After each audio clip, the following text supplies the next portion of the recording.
Je voudrais que notre conférence adopte la nécessité de dire clairement que nous ne pouvons pas payer la dette. Non pas dans un esprit belliqueux, belliciste. Ceci pour éviter que nous n'allions individuellement nous faire assassiner. Si le Burkina Faso tout seul refuse de payer la dette, je ne serai pas là à la prochaine conférence.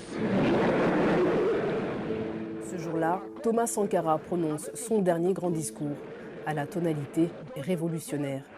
Il demande aux chefs d'États africains de ne pas rembourser la dette ni à la France ni aux bailleurs de fonds et de faire front commun sous peine de mourir. Vision prémonitoire, 2 mois et demi après, Thomas Sankara est assassiné à l'issue d'une révolution inédite en Afrique. Thomas Sankara naît en 1949 à Yako, en Haute-Volta, qu'il rebaptisera, une fois au pouvoir, le Burkina Faso.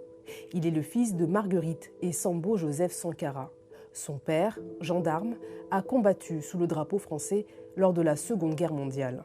Après son bac, Thomas Sankara rejoint l'académie militaire d'Ansirabe à Madagascar, une expérience qui va profondément le marquer. Il y arrive au moment où Madagascar connaît une révolution, un virage à gauche avec Didier Ratsirac, donc ces jeunes colonels, ces jeunes militaires qui prennent le pouvoir et qui veulent réformer de fond en comble la société. Donc il est spectateur d'une révolution qui va l'aider lui-même à mûrir un projet révolutionnaire par rapport à la Haute-Volta. Et puis plus tard, il fera également un stage au Maroc où il se liera d'amitié de manière un peu plus précise avec Blaise Compaoré.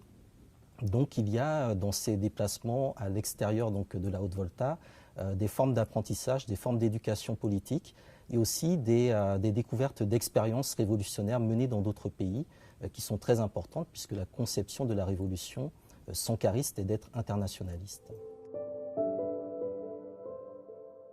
De retour à Ouagadougou, Thomas Sankara participe au renversement du régime en place. Il est soutenu par la population qui espère sortir de la pauvreté et devient président à seulement 34 ans. Inspiré par la révolution cubaine, le capitaine Sankara instaure les comités de défense de la révolution, aux méthodes radicales. Le peuple est sommé de construire écoles, dispensaires et logements.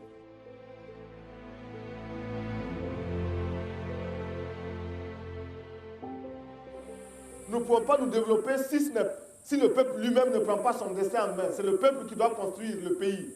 Ce n'est personne d'autre. C'est 20 villas aujourd'hui.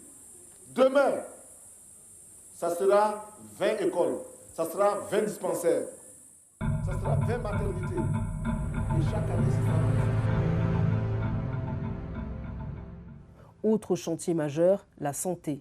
Grâce à une campagne de vaccination massive, le taux de mortalité infantile chute spectaculairement. Thomas Sankara, communicant hors pair, sait se mettre en scène pour encourager ses concitoyens à donner leur sang. Il ne faut pas tout enlever. Hein. Non, président. Non, on va enlever ce qu'il faut. Mais la pierre angulaire de sa révolution, c'est le patriotisme économique. À l'époque, le budget national burkinabé dépend à 40% de l'aide française. Thomas Sankara prône l'autosuffisance pour briser la dépendance vis-à-vis de la France et des bailleurs de fonds. Mesure emblématique, le port obligatoire pour les fonctionnaires du Faso d'Anfani, le tissu traditionnel, afin de relancer la filière coton. Produisons ce dont nous avons besoin et consommons ce que nous produisons au lieu d'importer. Le Burkina Faso est venu vous exposer ici la cotonnade produite au Burkina Faso, tissée au Burkina Faso, cousue au Burkina Faso pour habiller les Burkinabés. Ma délégation et moi-même, nous sommes habillés par nos tisserands, nos paysans. Il n'y a pas un seul fil qui vienne de l'Europe ou de l'Amérique. Mais ce virage économique radical s'accompagne d'une cure d'austérité sans précédent. Derrière ce patriotisme économique, il y a cette idée d'austérité. Donc on va imposer au peuple une austérité que l'on juge bénéfique. On va lutter contre la corruption, contre la mauvaise gouvernance, et ce bien avant les injonctions du FMI. On va le faire de manière concrète et sérieuse, en expliquant qu'il vaut mieux que tout le monde ait de l'eau que quelques-uns aient du champagne. Donc on va utiliser également des métaphores qui ont sens pour la population.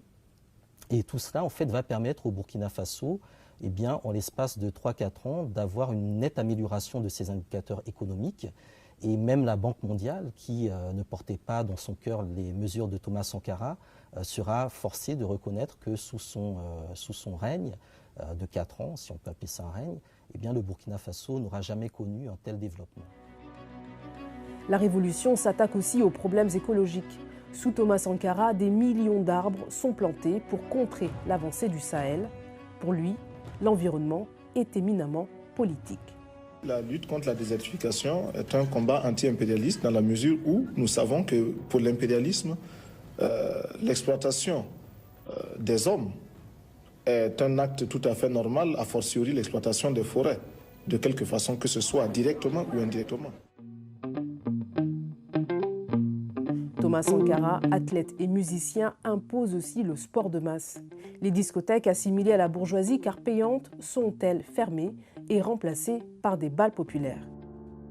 Mais cette révolution à marche forcée rencontre très vite des résistances. Les syndicats malmenés ainsi que les fonctionnaires sont en première ligne de l'opposition.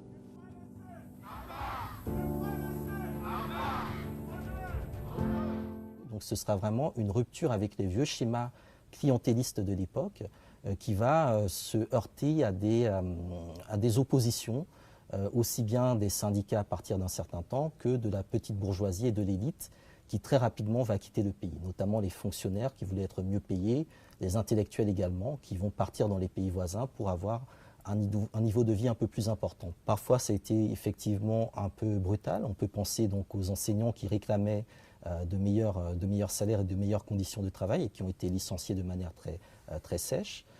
On peut également penser à la manière dont certains intellectuels ont également été traités par le régime qui a développé toute une phraséologie autour de la bourgeoisie réactionnaire.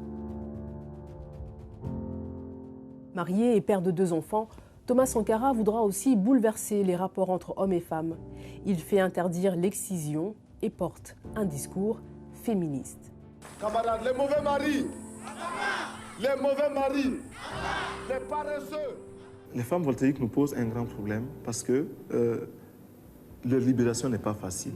Elles sont aujourd'hui dominées par des hommes eux-mêmes dominés. Donc elles sont doublement dominées. Il a également promu les femmes à des postes de responsabilité, notamment au niveau du budget. Il y a des mesures qui parfois paraissent anecdotiques sur la journée des hommes au marché, donc le jour où les hommes doivent eux-mêmes aller faire le marché pour voir qu'est-ce que c'est. Le 8 mars. Effectivement. Il a également soutenu un certain nombre de femmes qui ont combattu dans le monde entier. Il a également eu, je pense, par rapport à son épouse, donc Mariam Sankara, un comportement qui montre toute l'attention qu'il portait justement à cette unité du couple en termes de fondation, de fondement politique et social. Donc je pense que ce n'est pas une erreur de dire qu'effectivement il a été bien en avant de ce qu'on peut entendre aujourd'hui concernant le féminisme ou l'afroféminisme en termes de promotion des droits et de la lutte des femmes et de leur émancipation par elles-mêmes. Un franc-parler qui détonne aussi sur le terrain diplomatique. En novembre 1986, alors qu'il reçoit François Mitterrand, Thomas Sankara improvise une déclaration au ton tranchant. Sous l'œil des caméras françaises, il reproche à l'ex-puissance coloniale d'avoir accueilli sur son sol le président sud-africain Peter Botha, qui refuse de mettre fin au régime raciste de l'apartheid. Le président français, visiblement agacé, répondra que Sankara va plus loin qu'il ne le faut. J'admire ses qualités qui sont grandes, mais il tranche trop aussi.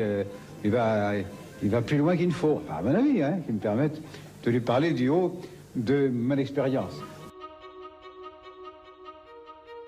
Octobre 1987, la révolution est de plus en plus contestée. Au sein du régime règne un climat de méfiance. Les membres du gouvernement arrivent armés au Conseil des ministres. Des complots sont déjoués.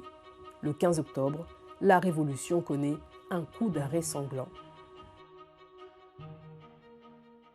Donc le 15 octobre 1987, il est en réunion au Conseil de l'Entente, il prépare un discours qui doit être tenu ultérieurement.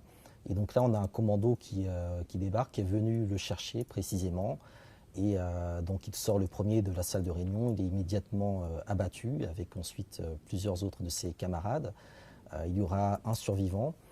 Donc les corps vont être ensuite enterrés. Donc débute ensuite toute la problématique en fait de la responsabilité autour de la mort de Sankara et de ses camarades, et surtout du devenir de la dépouille de Sankara et de ses camarades. Il y a un certain nombre d'éléments qui montrent que la France est bien évidemment impliquée. Je pense que le premier élément objectif, c'est le refus de la France jusqu'à aujourd'hui d'ouvrir un certain nombre d'archives relatives à cette période.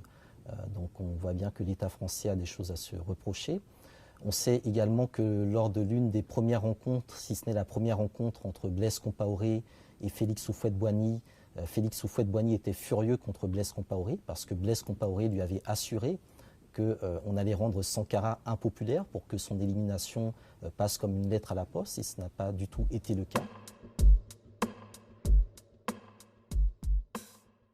Blaise Compaoré, l'ami intime, le frère d'armes, s'assoira dans le fauteuil présidentiel à peine Thomas Sankara assassiné.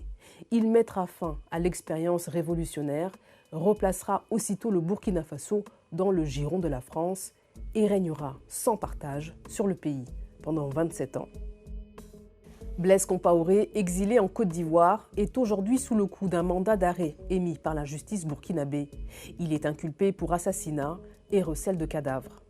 Ironie de l'histoire, en 2014, pendant les manifestations qui l'ont chassé du pouvoir, c'est le portrait de Sankara qui voguait dans les cortèges. Thomas Sankara, modèle immortel pour une jeunesse africaine, bien en peine de lui trouver un successeur.